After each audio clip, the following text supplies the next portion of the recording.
¿Cuánto sufrimos por no querer sufrir? Suena contradictorio, ¿verdad? Pero observa tu cuerpo cuando algo duele. Se tensa, se protege, se endurece. Y en ese intento de evitar el dolor, terminamos creando uno más profundo. En el camino del yoga aprendemos algo simple y revolucionario. Lo que resistes, persiste. Lo que aceptas, se transforma. No sufrimos solo por lo que pasa, sufrimos por la historia que contamos sobre lo que pasa, por querer que la vida sea solo una inhalación y olvidar que la exhalación también es sagrada. Hoy vamos a recorrer el dolor con un gran ser, Ramiro Calle. Así que en este espacio no venimos a eliminar el dolor, venimos a abrazar la totalidad, porque cuando dejamos de luchar contra la ola, descubrimos que siempre fuimos océano. Respira, exhala y comenzamos. Ramiro, vamos a conversar sobre una de las paradojas más humanas y más silenciosas. ¿Cuánto sufrimos por no querer sufrir? Se lo recuerdo constantemente a mis alumnos, sí. ¿Cuál es la diferencia entre el dolor natural de la vida y el sufrimiento que nosotros añadimos? Antes que nada, Nuria, gracias de nuevo por venir a Madrid, por entrevistarme, por haber asistido ayer a mis clases de meditación. Te tengo un gran cariño, gran admiración. Eres una profesora de yoga realmente seria y rigurosa y directora del Centro de Yoga Karuna, que recomiendo a todo el mundo que me pide información desde Cataluña. Pues sí, ¿cuánto sufrimos por no querer sufrir? Y vamos a ir desgranando, desmenuzando en esta entrevista esos factores que añaden sufrimiento al sufrimiento. Figúrate, Nuria, ¿acaso la vida no es ya muchas veces lo suficientemente amarga y triste para añadirle más tristeza? ¿Por qué añadimos tristeza a las cosas tristes? Vamos a tratar de desarrollar una actitud de equilibrio, de ecuanimidad, de visión clara para poder afrontar mejor los sucesos amargos de la vida, pero sin añadir sufrimiento al sufrimiento. Pero empecemos un poco por indagar a nivel práctico esa frase con la que has abierto la entrevista. ¿Cuánto sufrimos por no querer sufrir? ¿Por qué? Porque no nos percatamos de que el sufrimiento es inevitable, de que hay placer y dolor, alegría y tristeza, y que hay que saber asumir todas estas dualidades inevitables de la existencia. Y si nos resistimos, si nos irritamos, si nos lamentamos, si alimentamos ñoños estados de ánimo, si nos autocompadecemos, si nos enfadamos, si nos sentimos frustrados, al final, ¿qué sucede? Que un gramo de sufrimiento lo convertimos en una tonelada de sufrimiento. Por eso yo le pido a todas las personas que nos están viendo que reflexionen, que profundicen. ¿Cuánto sufrimos por no querer sufrir? Estamos tan pendientes de que podemos sufrir, que estamos ya sufriendo, estamos avanzando, anticipando, adelantando un sufrimiento que puede venir ahora, pero que también puede venir dentro de 10, 20 años o nunca. Tenemos que cambiar la actitud para empezar a aceptar. La vida tiene dos lados inevitables, pero para todo el mundo, para todas las criaturas, que es placer y dolor.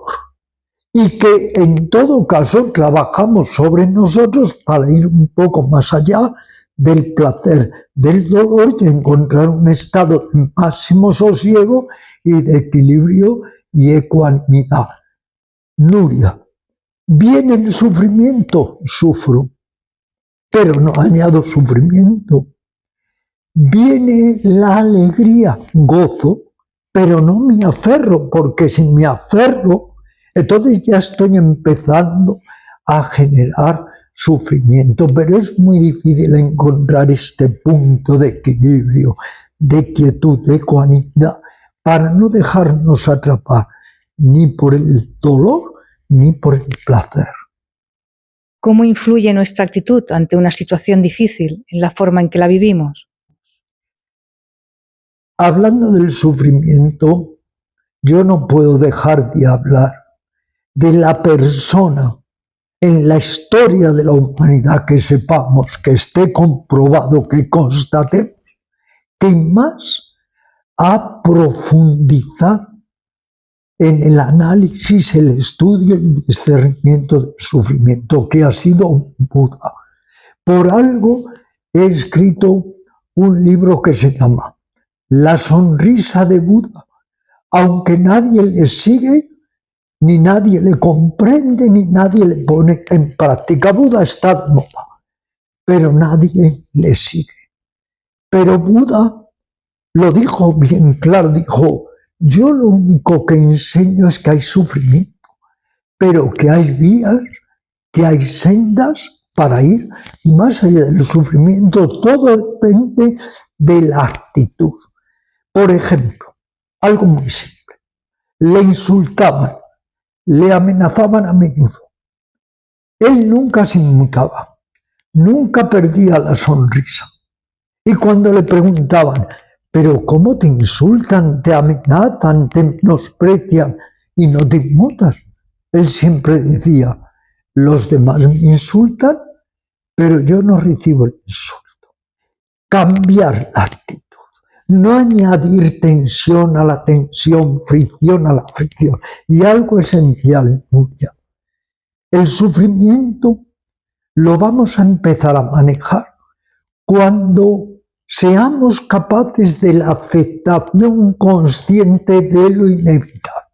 ¿Cuánto sufrimos por no querer sufrir porque nos empeñamos en que las cosas inevitables sean evitables? Y aquí de nuevo Buda nos dio una gran lección cuando dijo, acércate a un estanque, arroja en las aguas del estanque una roca y el contenido de un bidón de aceite y comprobarás, la roca inevitablemente se hunde, la mancha de aceite flota y por mucho que lloremos, recemos, clamemos, lo que fuere y gritemos, es imposible que la roca flote y que la mancha de aceite se hunda.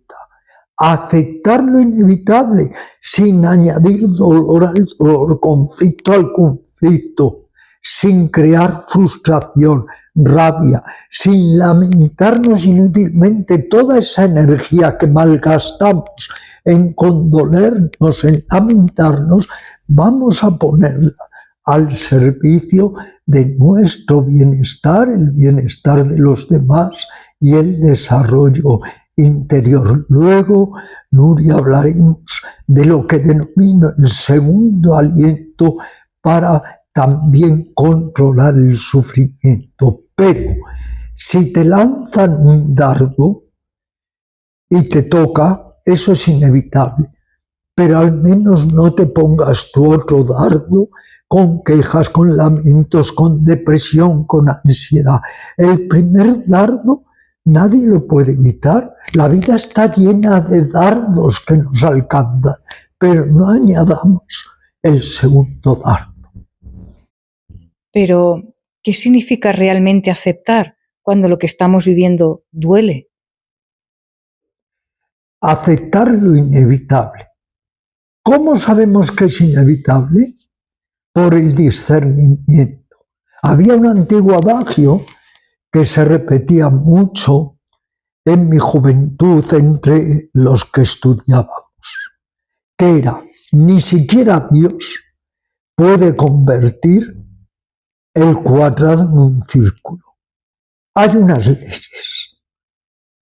Y esas leyes, cuando son inevitables, si las aceptas, te enseñan, te transforman, las metabolizas.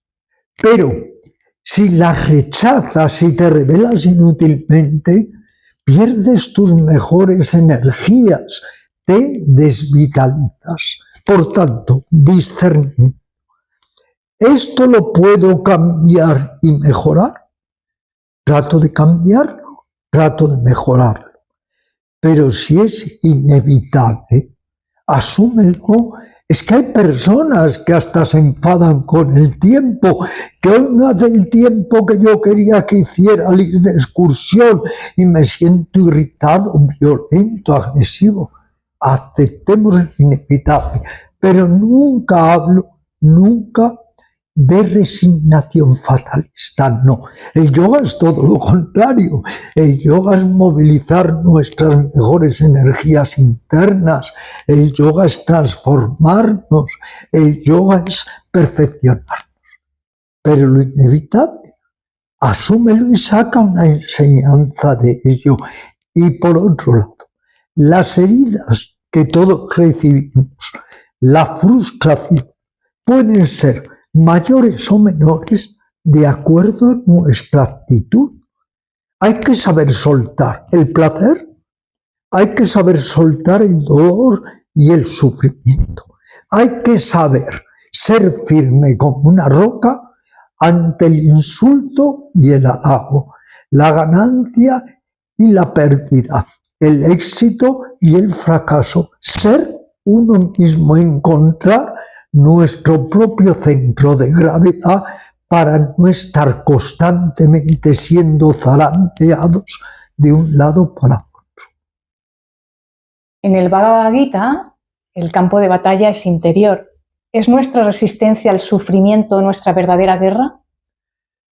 Lo que verdaderamente tenemos que conseguir es esa mutación de la conciencia que va a dar por resultado una nueva manera de ver, de enfrentar, afrontar, asumir, si no hay más remedio, las circunstancias de la vida.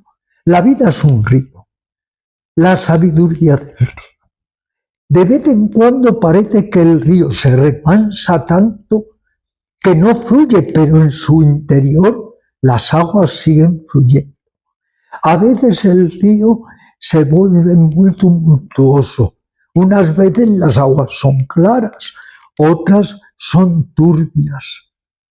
A veces la corriente del río es peligrosa, arrolladora. Otras veces se remansa, bendita, pacíficamente.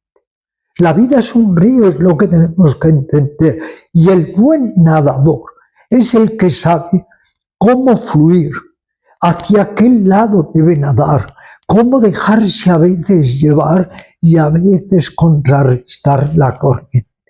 Por eso en mi novela El Fakir utilicé el símil del funámbulo, el alambrista, pasar por el alambre de la vida con conciencia, con lucidez, con paciencia, conectado con el momento presente, confiando en los propios potenciales internos. Cuando nos desequilibramos, tratando de reequilibrar para no precipitarnos al vacío. Tomar la vida como un aprendizaje que a veces es más fácil y a veces es tremendamente doloroso y lesivo, pero del que también podemos sacar enseñanzas, porque las dificultades son como despertadores que nos ayudan a obtener lo mejor de nosotros mismos. Y ahí es cuando hago referencia a lo que denomino el segundo aliento. ¿Qué llamó Nuria el segundo aliento? Una fuerza que hay en todos nosotros, que cuando creemos que ya no podemos más, se despierta, reacciona ese segundo aliento y contra todo pronóstico sí podemos más.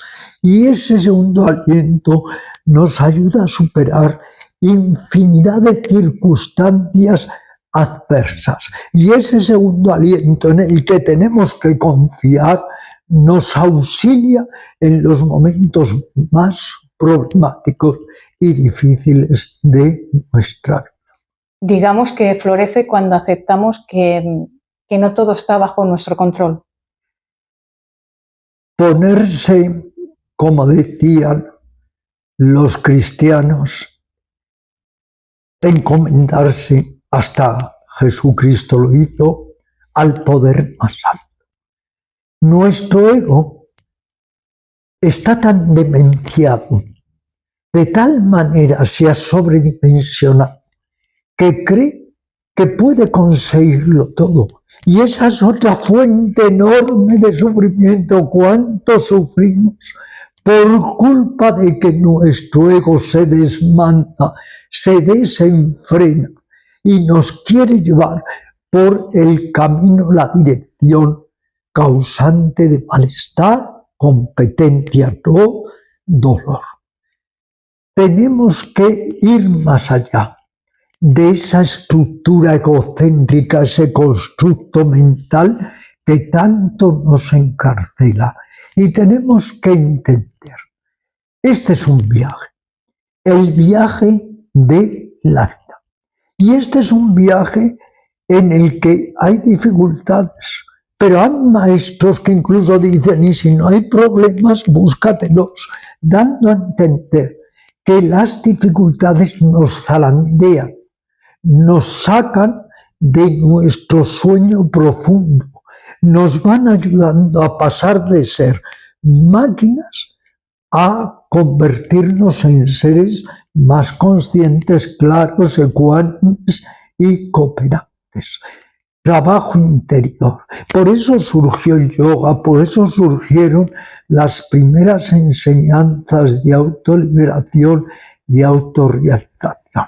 La vida es tremendamente difícil hasta para las personas en principio más afortunadas. ¿Por qué? Porque nos guste o no, la vida es nacer, vivir un tiempo y morir. Y todos somos víctimas de la separación, la muerte de seres queridos, injusticias y al final afrontar nuestra propia muerte, saber soltar, y como no sabemos soltar, aun en los últimos minutos de vida nos aferramos a la corporeidad en lugar de dejar que se vaya. ¿Puede el sufrimiento entonces convertirse en un maestro? Por supuesto, igual que siempre digo, y sobre todo lo subrayo mucho en mi libro, en El Límite, donde de alguna manera confidencio todo lo que fue mi aventura de enfermedad gravísima y que remonté contra todo pronóstico. Como digo, lo que verdaderamente ayuda a la enfermedad es a desarrollar dos cualidades preciosas, sublimes del alma humana, que son la humildad y la compasión. Luego, claro, que el sufrimiento, las dificultades, si sabemos darles un giro, la vuelta, si tenemos otra actitud, nos pueden humanizar, nos pueden ayudar a ponernos en el lugar de las otras criaturas, que es esencial. Esa es la verdadera empatía, palabra que hoy está de moda. ¿Cómo cambia nuestra práctica cuando dejamos de buscar solo sensaciones agradables? Lo que has dicho es tan crucial, Nuria. Resurge un nuevo ser. Por un momento, imaginémonos que tenemos esa firmeza de espíritu, ese talante, esa ecuanimidad, ese equilibrio, para no dejarnos arrastrar ni por los vientos del este, como dirían los chinos, ni por los vientos del oeste, sino estar en nuestro centro de gravedad tranquilos. No solo ser actores, que todos somos actores, sino a la vez ser espectadores. No solo estar siempre haciendo, sino a la vez convertirnos en testigos pacientes, equilibrados de lo que sucede. La vida es también un drama y a la vez una comedia. La vida es una película, pero como decía Ramana Maharshi, tú en la película puedes ver un incendio, pero por eso la pantalla no se quema. Puedes contemplar una inundación, pero por eso la pantalla no se moja. Aprender a estar en el actor y en el observador. El que hace, pero el que observa al que hace. Y aprender así del escenario exterior, pero también del escenario interior y de todas nuestras reacciones. ¿Qué nos hace sufrir enormemente, Nuria? Reacciones egocéntricas, ira, odio, celos, codicia, rabia, resentimiento. Todas esas cualidades perjudiciales nos hacen sufrir inútilmente. Si logras irte despojando de ellas, surgen cualidades constructivas, la claridad mental, la compasión, la tolerancia, la benevolencia, la indulgencia. Entender que las dificultades no solo están fuera, que están dentro de nosotros y que de alguna manera, por ignorancia mental, nos empeñamos todos en añadir sufrimiento al sufrimiento. O sea, si pudiéramos medir el sufrimiento inevitable de la vida, nos daríamos cuenta espantados de hasta qué punto hemos añadido toneladas y toneladas de sufrimiento. Unas veces por memorias negativas, otras veces por fantasías dolorosas, otras veces por anticipar calamidades que quizá nunca lleguen, y si llegan, ya en ese momento sabemos afrontarlas. Otras veces por lo que llamaríamos de una manera coloquial los malos rollos de la mente, rencor, rencillas, fricciones, conflictos, en fin. Nos hemos vuelto unos expertos no solo en dañar a las otras criaturas, al planeta, sino también a nosotros mismos. Cuando esto lo comprendieron hace miles de años, los primeros investigadores del espíritu, mujeres y hombres, se dieron cuenta de que lo que se requiere es un cambio interior, que de otra manera no va a cambiar nada. En la actualidad hay más hostilidades y guerras que nunca. En la actualidad hay más desigualdades, más degradación, más explotación, más dolor a los seres inocentes, más castigo a mujeres, niños, animales. Pero ¿qué ha pasado con la conciencia humana? Se ha detenido, se ha estancado, se ha petrificado, y lo que tenemos que hacer es cambiar. Y eso no es solo un cambio exterior, no va a haber nunca un real cambio exterior si no hay un cambio interior, un cambio de enfoques, de actitudes y de procederes. Y por eso urge cambiar la mente humana. Si los que están dirigiendo el mundo, si los hombres o mujeres de Estado son los que tienen la mente más emponzoñada y el corazón más insensible, ¿qué podemos esperar? Ramiro, si alguien que nos escucha siente que está atrapado o atrapada en su propio sufrimiento, ¿qué le susurrarías al corazón? Le diría, El sufrimiento es inevitable, pero un tanto por ciento enorme de sufrimiento viene dado por nuestras equivocadas actitudes y torpes enfoques mentales. Como no sabemos ver y asumir las cosas como son, ¿qué estamos generando? Una masa colosal de sufrimiento psíquico.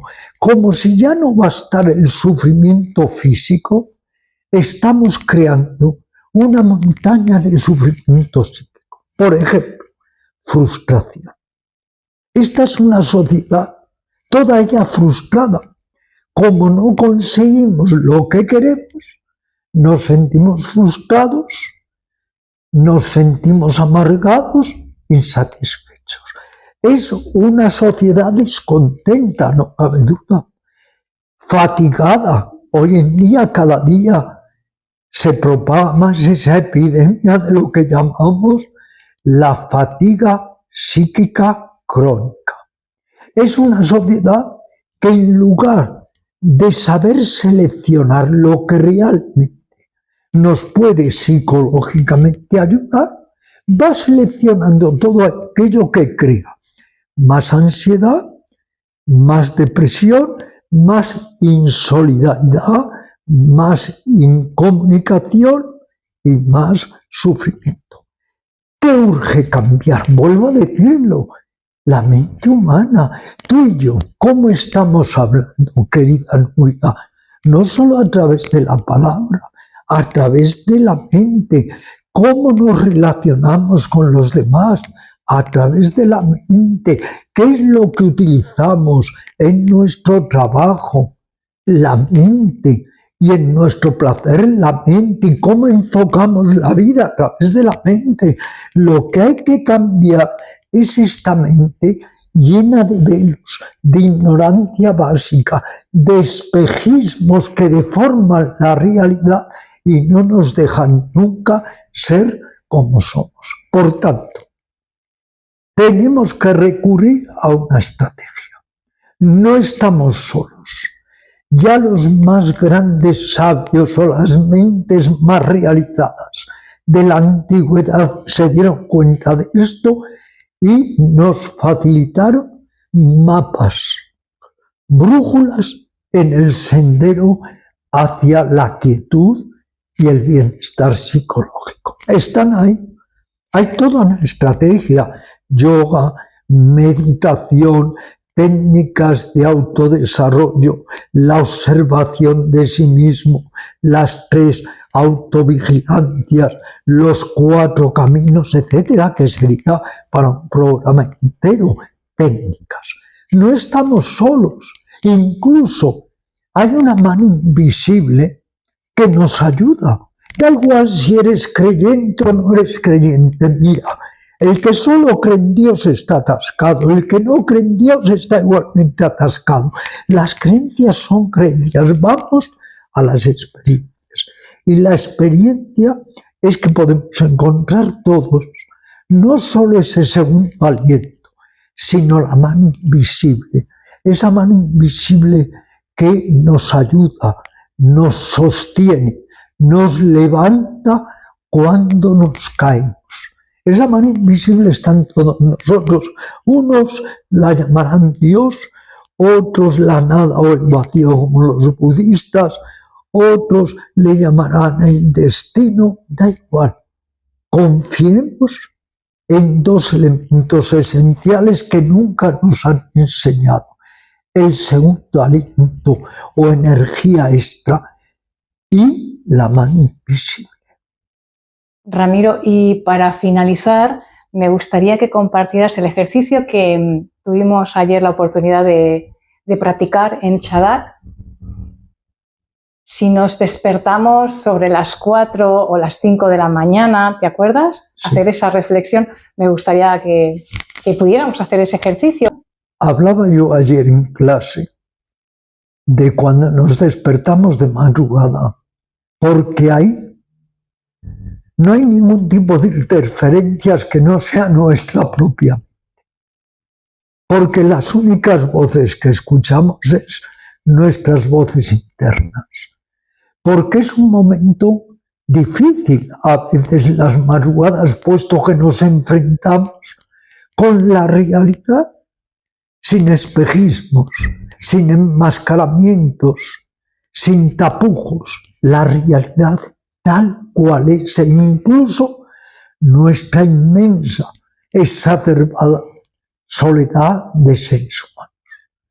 Y en esos momentos de la noche podemos empezar a atormentarnos, inquietarnos, levantarnos, acostarnos, o podemos aprovechar esos momentos de profundo, casi sobrecogedor, pero bendito silencio para trabajar sobre nosotros.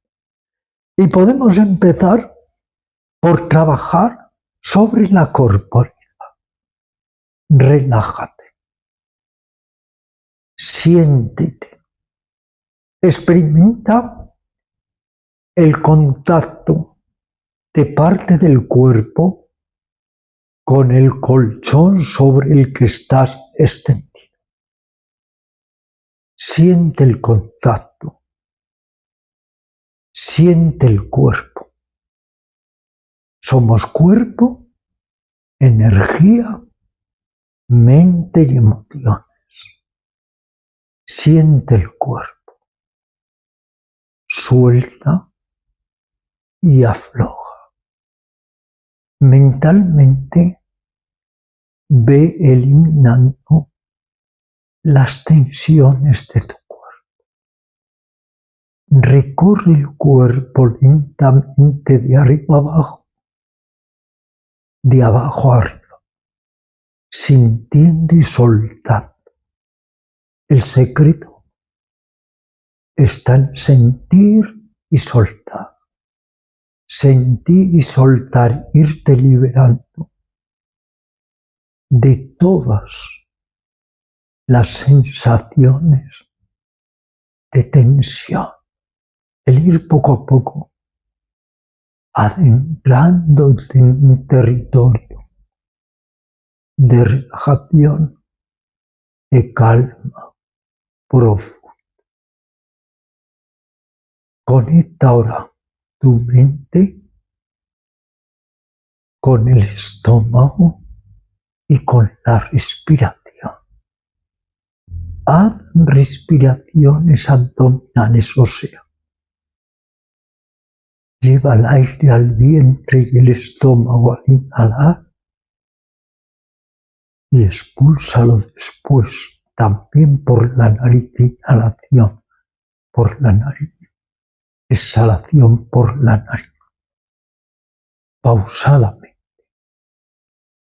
Al tomar el aire, siente cómo el estómago asciende. Al expulsar el aire, siente cómo el estómago desciende. Déjate llevar por el plácido movimiento del estómago ascendiendo y descendiendo. Y aprovecha la exhalación del aire para aflojarte más y más y más, profundamente más y más y más, profundamente. Después, recógete en ti mismo. Más allá del cuerpo, de la mente, está tu propia esencia, el testigo. Confía en tu testigo interior. Recógete más y más en ti mismo, más y más en ti mismo, y déjate llevar hacia un sueño profundo y reparador, profundo y reparador.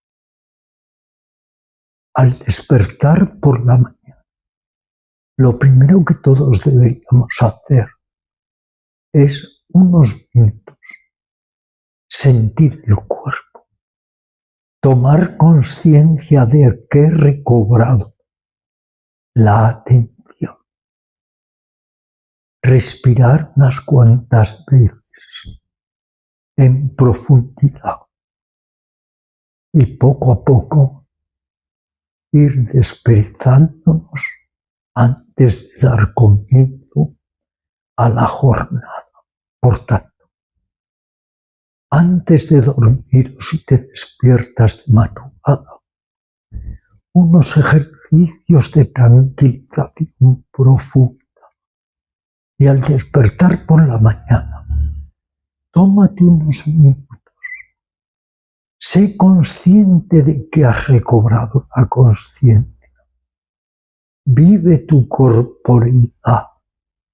Experimenta esa fuente de vida que es la respiración y hazte el firme propósito de a lo largo del día, en la medida de lo posible, estar más atento y más sosegado, más atento y más sosegado, más atento y más sosegado. Y muy bien, Nuria, hasta aquí. Muchas gracias, Ramiro. Gracias a ti por tu visita, por venir a Madrid, por tu colaboración y una vez más recomendar tu canal de Frecuencia Alquimia. Gracias de nuevo. Gracias.